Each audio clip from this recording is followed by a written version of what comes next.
let's generalize the binomial calculation that we saw a couple slides ago. Suppose we're drawing at random with replacement n times from a population in which a proportion p of individuals are called successes, and the remaining 1 minus p of them are called failures. So in the example we were looking at before with our marbles, let's say p was 0.6, so 0.6 of them were blue, and we can say that that's our success, and 0.4 of them were failures or not blue.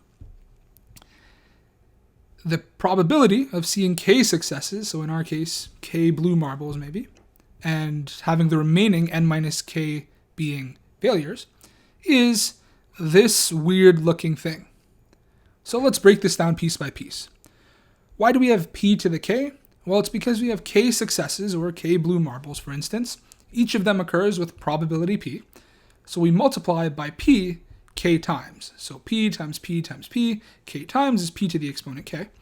And the remaining n minus k trials, or draws, have to be failures because we're sampling n times, and k plus n minus k is equal to n. And so each of those occur with probability 1 minus p, and so we have 1 minus p raised to the exponent n minus k. Where n choose k comes in is because it factors in the total number of ways we can select k successes from n total draws, right? And so the way we use this was, for 7 choose 4, because we were sampling 7 times.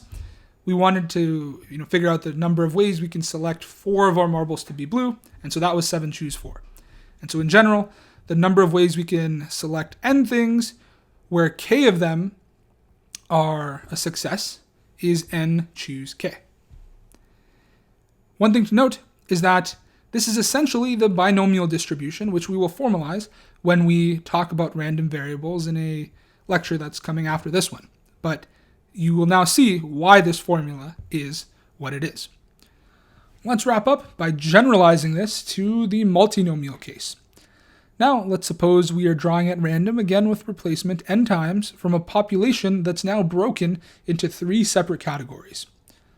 Before, in the binomial case, we really only had 2 categories. It was a yes or a no, a success or a failure, a blue marble or a not blue marble. But in the multinomial case, we have several categories. So for example, we looked at blue, green, and red. Those are the categories we were talking about.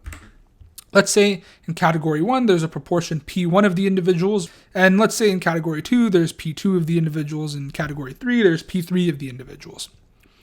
What we want to compute is the probability of drawing K1 individuals from category 1. So for instance, 4 marbles that were red. K2 individuals from category 2, so like 2 marbles that were green. And K3 individuals from category 3. Some requirements on these is that P1 plus P2 plus P3 needs to add up to 1 because we need to account for all of the possible categories. And K1 plus K2 plus K3 needs to add up to n because we are sampling with replacement n times. And K1 is how many things we're taking from category 1, and K2 is how many things we're taking from category 2, and K3, of course. So these need to add up to the total number of things we are sampling. That probability is this beast. Let's take a look at what it means. So as you can see here, we have P1 raised to the exponent K1, P2 raised to the exponent K2, and P3 raised to the exponent K3. Why is that? Well, because for the K1 individuals we're drawing from category 1, each of those happen with probability P1. So we have P1 multiplied by itself K1 times. And we already saw this, right? P1 in the marble example was 0.6 because the probability of drawing a blue marble was 0.6, and K1 here was 4 because we were drawing 4 of them, and so we had P1 raised to the K1. And we have the same thing for category 2, which we are taking K2 of, and category 3, which we are taking K3 of. This fraction that we are multiplying by at the front, n factorial divided by K1 factorial times K2 factorial times K3 factorial, is the number of ways to select n items such that K1 belong to one category, K2 belong to another category, and K3 belong to the third category. And again, the video after this one will explain where this thing comes from. The thing I really want to stress is that you do not have to memorize this. Nobody in this class, at least, is going to ask you to ever write this down on an exam or an assignment. This was more just a fun exercise for you to see how we can generalize things from a 2-item case to a 3-item case, for example. And actually, to be specific, this is not the multinomial case. This is actually just a trinomial probability because we had 3 categories. And multinomial means an arbitrary number of categories. So what you could do if you wanted to is think about how we could extend this to where we have any number of categories, not just 3 specific categories. And it's relatively straightforward to do if you understand what this formula is saying. But again, this class is not really about the formulas. You do not have to memorize this. And in general, like you will do in homework 2, you will use np.random.multinomial in this class to compute these probabilities for you. This was just more a fun thought exercise.